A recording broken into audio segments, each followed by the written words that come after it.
Strategi 3. Bukan menjual, tapi mengatasi keberatan.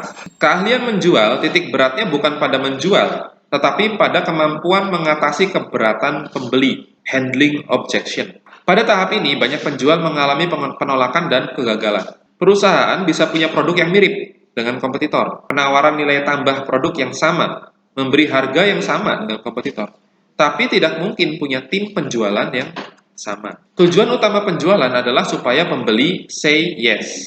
Karena itu, penjual perlu kemampuan untuk mengatasi keberatan, handling objection, atau penolakan pembeli yang say no. Kata penolakan terberat adalah saat pembeli menyampaikan penolakan halus, seperti saya pikir-pikir dulu ya mas. Perkataan halus semacam ini terasa mengunci dan mengakhiri pembicaraan yang sedang dan akan disampaikan penjual. Jika penjual memaksakan diri untuk terus meneruskan upayanya, maka penolakan akan semakin besar. Karena pada dasarnya orang suka membeli tapi tidak suka dipaksa untuk membeli. Ada 5 alasan penolakan yang umum terjadi. Alasan pertama, calon konsumen tidak yakin dengan penjelasan yang disampaikan oleh penjual. Alasan kedua, calon konsumen tidak yakin dengan perusahaan penjual itu. Alasan ketiga, produk yang ditawarkan kalah dengan produk kompetitor yang lebih murah atau lebih berkualitas. Alasan penolakan keempat, nggak ada uang atau nggak ada anggaran untuk membeli produk yang kita tawarkan. Alasan terakhir, ya belum butuh barang atau jasa yang kita tawarkan itu, makanya ditolak. Padahal sesungguhnya keberatan pembeli ini justru merupakan pintu masuk pembelian jika penjual mampu mengatasinya dengan tepat. Keberatan pembeli adalah sinyal petunjuk tentang apa yang sebenarnya diinginkan dan dibutuhkan mereka. Di sini kita perlu menggali dengan jelas kebutuhan dan keinginan yang dinyatakan melalui keberatan pembeli. Artinya, handling objection berfokus memenuhi objektif pembeli, bukan objektif kita sebagai penjual. Dari 5 alasan utama penolakan tadi, yang paling banyak terjadi adalah alasan penolakan pertama. Karena calon konsumen nggak yakin dengan penjelasan kita. Banyak penjual kurang percaya diri karena kurang menguasai product knowledge. Banyak penjual yang tanpa sadar sering berkata, mungkin gini bu, mungkin begini, atau saat menjelaskan kepada calon konsumen dan pakai mungkin, nah itulah akibatnya calon konsumen menjadi ragu. Calon konsumen itu adalah manusia yang sedang dalam mode selektif. Insting selektifnya nyala saat bertemu penjual. Ini wajar karena ia sadar akan mengorbankan uangnya untuk memenuhi kebutuhannya melalui penjual tersebut. Ia menjadi waspada, jangan sampai pengorbanannya menjadi sia-sia. Maka dari itu, ia bisa melihat dan merasakan jawaban yang meragukan atau tidak meyakinkan dari si penjual. Kemampuan mengatasi keberatan, handling objection, mutlak dan harus dimiliki oleh penjual. Untuk menguasainya, penjual perlu bisa mengidentifikasi dan mengevaluasi apa saja faktor-faktor keberhasilan dan faktor-faktor kegagalan dalam sepak terjang proses menjualnya dalam dirinya sendiri. Perlu kita sadari dan perluas sudut pandang bahwa sebenarnya profesi penjual masih jauh lebih mudah dalam menyikapi kegagalan dibanding profesi dokter atau pengacara. Profesi dokter atau pengacara kalau gagal, resiko negatifnya sangat tinggi untuk dirinya maupun konsumennya. Lah kalau profesi penjual, kalau gagal, resikonya rendah karena tidak ada kerugian apapun. Penjual yang menawarkan 10 penjualan, jika ditolak 9 pembeli dan berhasil mendapat 1 pembeli, maka masih dianggap wajar. Tapi bagaimana jika dokter mengobati 10 pasien, 9 meninggal, dan 1 sembuh? Dokter itu akan dilaknat, dianggap malpraktek, ditinggal oleh semua pasiennya, bahkan dipenjara. Begitu juga pengacara, jika membela 10 klien, hasilnya 9 masuk penjara, dan 1 lolos tuntutan, maka pengacara tersebut akan dihujat karena tidak ahli, dan pasti akan kehilangan klien bahkan dicabut lisensi profesinya. Penjual yang gagal menjual, nggak langsung kehilangan profesi, nggak langsung kehilangan nama baik, nggak langsung diminta ganti rugi, nggak langsung dihujat dan dicaci maki. Penjual yang menawarkan 10 kali, 9 ditolak dan 1 berhasil, masih dianggap wajar. Gagal 9 kali masih punya kesempatan untuk mengevaluasi diri, menjaga kesucian hati agar teguh dan tegar. Masih ada peluang meningkatkan keahliannya dengan banyak belajar, berdiskusi, dan praktek langsung.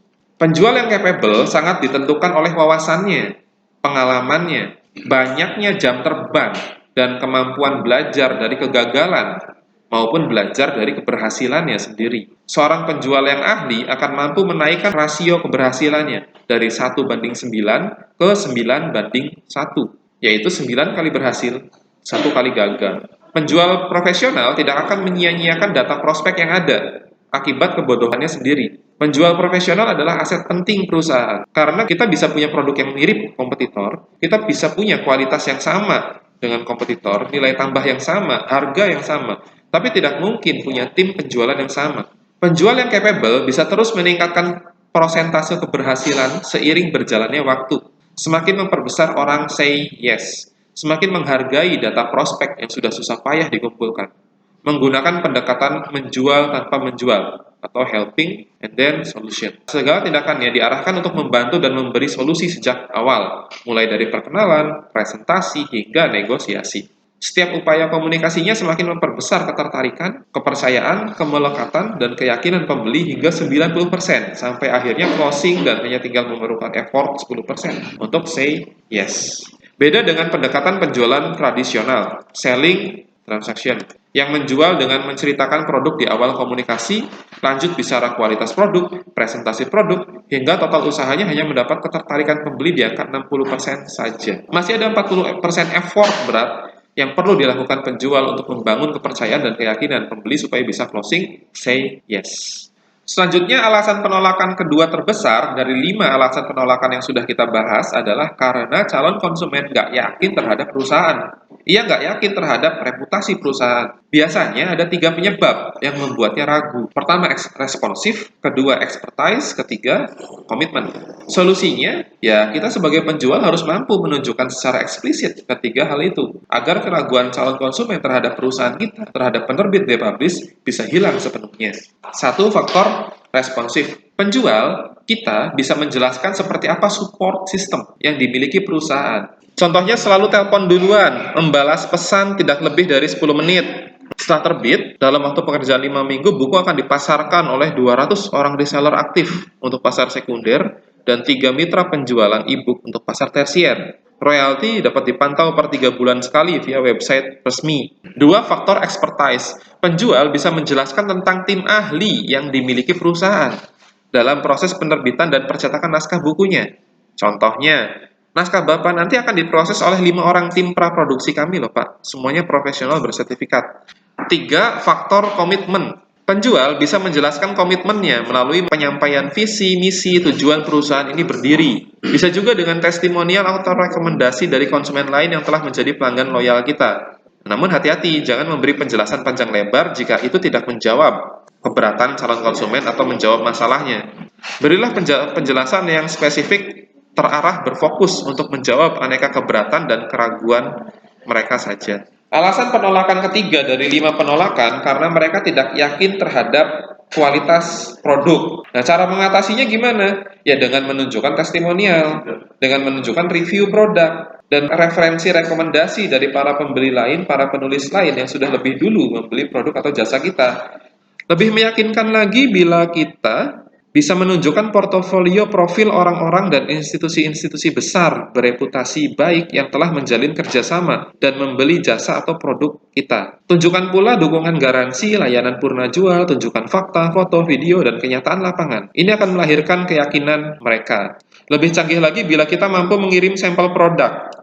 Saat ia menerima barangnya, kita minta review langsung calon konsumen tersebut sebagai bukti bahwa ia telah menyaksikan performa produk kita. Selain untuk meyakinkan dirinya, review ini bisa kita gunakan untuk meyakinkan calon pembeli lain tentang produk yang kita tawarkan. Namun, di dunia ini tidak ada yang benar-benar gratis kecuali pemberian Tuhan.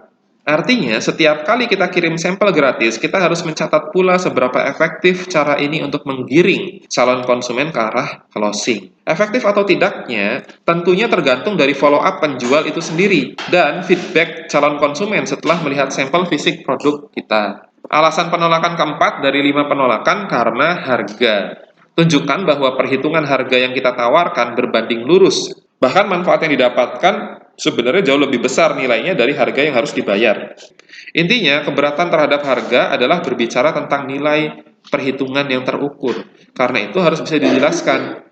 dengan perhitungan yang terukur juga. Nilai perhitungan terukur tidak selalu bicara harga, tapi juga bicara value added terukur. Seperti beli 25 juta, dapat 1. Garansi 3 bulan buku rusak ganti gratis ke semua pembeli pasar primer. 2. Jika dalam waktu 6 bulan ada buku yang belum laku, tenang aja Pak, kita bantu pemasaran bukunya oleh pusat. Dibuatkan e-book gratis, diberikan fasilitas haki gratis, mendapat sertifikat resmi penulis, menerima asuransi COVID gratis, voucher gratis 3 hari 2 malam nginep dan kendaraan selama berlibur di Jogja.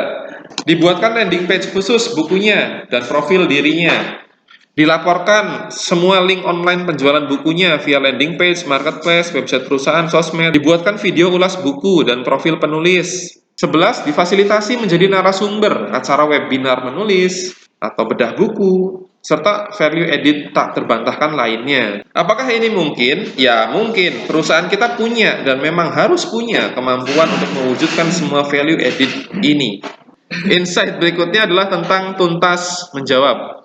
Calon konsumen butuh kepuasan dalam menerima jawaban atas pertanyaan mereka. Kepuasan ini hanya bisa diperoleh jika pertanyaannya tuntas terjawab. Mungkin suatu saat kita ditanya dan bingung menjawabnya. Nah, jadikan kebingungan ini catatan penting untuk segera dicari tahu jawabannya, dituntaskan pekerjaannya, dibereskan hambatannya. Kemudian segera setelahnya sampaikan pada calon konsumen terkait. Jawablah semua pertanyaan dengan tuntas dan jelas. Jangan sampai ada informasi yang ngambang, gantung, atau ambigu, yang kelak dapat menyebabkan penolakan pembelian atau melahirkan masalah di kemudian hari akibat misinformasi sedari awal. Jika belum bisa menjawab, lebih baik terus terang. Mohon maaf Pak, saya belum bisa menjawab pertanyaan Bapak sekarang, daripada memberi jawaban yang salah. Kunci utama sukses mengatasi keberatan pembeli adalah kemampuan memberi jawaban yang tepat terhadap keberatan calon pembeli. Caranya dengan menunjukkan kejujuran dan menjaga kredibilitas. Tunjukkan pula semangat pantang menyerah atau passion dan daya tahan ketekunan, persistensi dalam memberikan bantuan serta solusi yang paling tepat untuk setiap calon pembeli. Penjual perlu benar-benar menempatkan diri sebagai partner yang mendukung kepentingan konsumen. Sikap tulus membantu dan gigih pantang menyerah memperjuangkan kepentingan konsumen akan bisa dilihat dan bisa dirasakan oleh hati mereka. Bahkan calon konsumen akan sangat menghargai upaya tersebut, sehingga menambah keyakinan mereka untuk membeli kepada kita. Membantu pembeli berada di pihak pembeli, mengutamakan kepentingan pembeli. Semua itu membuat penjual semakin sulit ditolak oleh pembeli. Semua sikap tersebut akan semakin memperbesar penerimaan pembeli terhadap penjual. Sikap itu melahirkan kemelekatan pembeli untuk beli. Namun, yang perlu dicamkan, sikap ini janganlah sampai menguntungkan mereka tetapi malah merugikan perusahaan. Keberatan dapat diatasi dengan memperbesar dan memperbanyak jumlah kemelekatan konsumen terhadap diri kita, terhadap produk kita, dan terhadap perusahaan kita. Semakin besar nilai kemelekatannya pada kita, semakin mudah closingnya. Bukan hanya sekali closing, tapi berkali-kali. Gunakanlah rumus berikut ini. Rumus kemelekatan konsumen terhadap kebutuhan, dampak produk atau jasa. KS sama dengan 3KK ditambah TH ditambah IM ditambah BU. KS itu kemelekatan target kita, seseorang, terhadap kebutuhan dampak dari produk atau jasa. Sama dengan 3 kali keinginan kuat dalam memiliki benda atau posisi, pengakuan, pengalaman, kepemilikan, apapun. Ditambah takut kehilangan harta, orang, posisi, pekerjaan, kesempatan, nama baik. Ditambah IM, keinginan untuk terbebas, merdeka, atau lepas dari sesuatu yang mengekang hidupnya. Plus BU, besar utang uang atau utang budi dari seseorang, perusahaan, atau dendam kesumat pada orang.